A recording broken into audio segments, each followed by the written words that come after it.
Hello everyone, this is a video about the Capstone project for automatic generation of non-relational database using AI. Our company name is DinoDocs, which relates to our database generation tool, which will create sample documents of non-relational databases.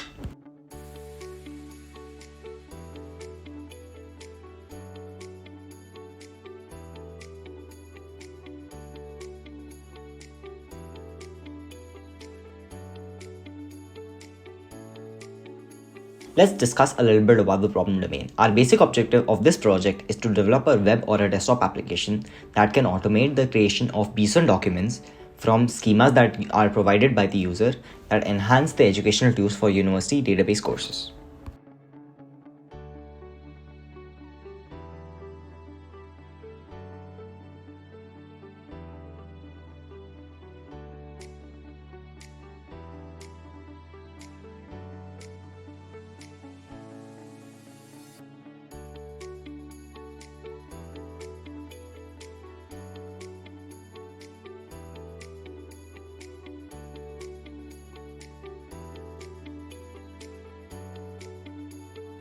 Let's discuss a little bit about the team. We are a team of 6 people consisting of me, myself as the project manager and the full stack developer. We have Kuldeep, who is the backend developer. We have Terence, who is the front-end developer and also the documentation manager. We have Jenny, who is the AI research engineer and also the front-end developer. We have Liam, the full stack and database engineer. We have Reese as the backend and a UX researcher. Our primary base requirements include user-friendly input and validation of JSON schemas, automatic generation of realistic BSON data, data review, and manual verification. It also supports exporting data in JSON, BSON, and CSV formats, provides comprehensive in-app documentation, and ensures secure access with basic user authentication and security measures. Additionally, the application handles multiple simultaneous requests, making it suitable for classrooms. To enhance usability, we plan to include advanced data customization tools, multi-language support, and integration with existing non-SQL databases. Hence, we have identified a few features as our stretch goals, such as real-time collaboration and extended export options. Designing a graphical user interface for a web app involves adhering to various standards to ensure usability, accessibility, and aesthetic appeal. Usability can be ensured by having consistency, feedback, error handling, and simplicity. Design needs to be consistent across the entire application. This includes consistent use of colors, fonts, and button styles. This is done with a style guide based on our team's logo and also using consistent buttons and fields. Users will get immediate feedback for their actions. For instance, buttons change state when clicked, and loading indicators should be displayed during data processing. Intuitive error messages will be used to ensure that they help users understand and resolve the issues. By keeping the interface simple, we can avoid unnecessary elements that might clutter the screen and distract the user, potentially leading to errors. We also need to consider the accessibility of our application. By using the Web Content Accessibility Guidelines, we are aiming to make the program as accessible as possible. The content needs to be perceivable, understandable, and robust. This includes providing text alternatives for non-text content and ensuring content is presented in ways that can be perceived by all users, ensuring text is readable and understandable and the interface behaves in predictable ways, and also content must be robust enough to be interpreted by a wide variety of users. Interaction design principles include the use of affordance and high visibility techniques. Affordances include elements to suggest their functionality. For example, buttons should look like buttons. This can be seen on this page with buttons that look like a bin to suggest deleting or throwing in the bin. Visibility includes important information and controls being easily found without unnecessary searching. This can be clearly seen in the following page of the JSON document page having two simple and clear buttons with directions. Visual design principles include hierarchy, contrast, and alignment. Visual hierarchy to guide users' attention to the most important element first. We have taken into consideration that sufficient contrast between text and background is necessary to improve readability. This is also looked at through our color guide. Alignment of elements create a structured and organized layout, creating a more visually appealing app, but also a more efficient program. One example is having a consistent and structured header that is seen throughout the program. The use of white space is able to effectively prevent the interface from looking crowded and overwhelming. This is visible from not overcrowding items that we want to make as clear as possible.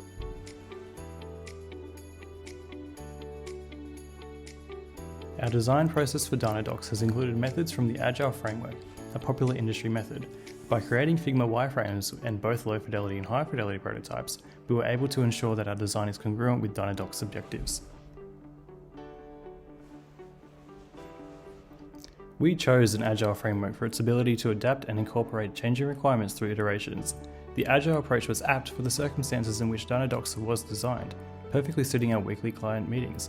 This allowed us to frequently present our current ideas, receive valuable feedback, and evaluate our existing design against the feedback. From evaluation, we would begin another week of iteration to later present to the client, repeating the cycle. Through this process, we began by consolidating our initial understanding of DinoDocs requirements, subsequently creating use case diagrams. From use case diagrams, we were able to begin creating the wireframe to organize the layout of the application. Finally, we were able to create the low fidelity prototype, which provided a basis for further refinement into a high fidelity prototype. Moving on to the Figma design, let's discuss the design iterations of the user interface. We have the wireframe, we have lo-fi, and we have the hi-fi design to show the entire process. Firstly, we have the wireframe itself, which has the base layout of the prototype. It has the welcome page, it has the sign-in page, and the login page for our users to create accounts and sign into their own account to store information. So going to the generator itself, we have a bunch of attributes where the user can fill out their schema in a JSON format, or they can also choose to upload the file directly through a file upload as a JSON schema. And they can also type it out rightly here, and then they will be taken into the generator page where they can hit generate, and they will be prompted to add their own prompt to describe the entire interface, and then the JSON document will be created. Moving on to the lo-fi design, we still have most of the pages from the prototype itself and the wireframe itself. So we still have the login page, we still have the sign in sign up page. Now we improved upon the generator page. We added a lot of fields here, and we also improved upon the file uploads. We still have most of the pages here, which I will discuss later upon the hi-fi design, but we managed to have a couple of contact pages and other overlays that are required for the interface design itself. Moving on to the hi-fi design, we still take all of the elements from the lo-fi design itself, such as the login and sign up page, but we added our own generate function, and then we created a little more detailed generate functions. So we have all of the input fields, we have the domain field, we have the key value and the example fields. We also have a bunch of options or a modifier field, which will depending on all of the data types that we have. For NoSQL data types, we decided on such of these list elements that we have, where it will be a drop-down feature and the user can select all of the features. Then it can define all the key title and then also an example, bring out options, and then the user prompt will be basically where the user can describe the entire field and help the AI engine to actually recognize all of these attributes. Then when they hit the generate button, they will be redirected directly to the JSON document page, which will have all of the JSON documents generated in a structured format. They can also generate a JSON document. When you hit the JSON document, they will be redirected to the JSON document page, and the JSON document will be created. They can download the document and save the document to the login or the user account, the same as the JSON as well. Or, well, we can copy the same thing what we did in the lo-fi design, and we can have the drag and drop feature, where you can like drag and drop a JSON schema, or you can type it out. And we also have the JSON editor. Instead of uploading a document, they can actually like design the entire JSON document itself. Like through our code editor or a visual editor, they can see the code here, and then they can input the values here. And then when they hit the generate button, we'll be redirected to this page where they can find all of the fields. Again, generate button, and then directly to the JSON document button. That's a little brief overview of the entire interface. We also have a couple of weighted lists and settings that we have here. Let's say if we have the email field here, they can select a different source. They can say, okay, I want not from email or from Hotmail, Outlook, etc. similar to which we have the add field button. So when they add a field, they can just add it directly through here, add record, and then they add it directly through here. We also have weighted list settings and a couple of list settings that they can select. Okay, if they have odd number of less than 20 or less than 20, more than 20, they can select directly from here and then say, okay, how many fields that we actually want them to be. And then once they hit the generate button, the AI will figure out what documents have to be generated according to the fields that they have filled in and according to the user prompt. The general prompt will also help us to describe the entire identifier itself, and it will help the user or the AI engine to generate the entire document itself. Human interface guidelines for DinoDocs.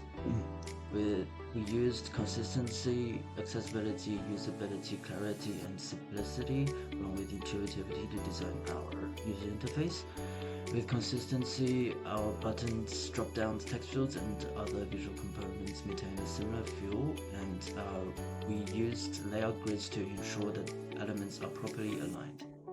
With consistency of colors, text, and for the application, we used a style guide when designing our user interface. With accessibility, we used contrasting color schemes for text, background colors, and buttons, and many other elements. For usability, we tried to remain consistent with interaction patterns across all pages to create a predictable and intuitive user experience. For clarity, simplicity, and intuitivity, we try to make the task simple for the user to interact with, and all functionalities are clearly labeled and easy to understand, along with provided tooltips for each functionality.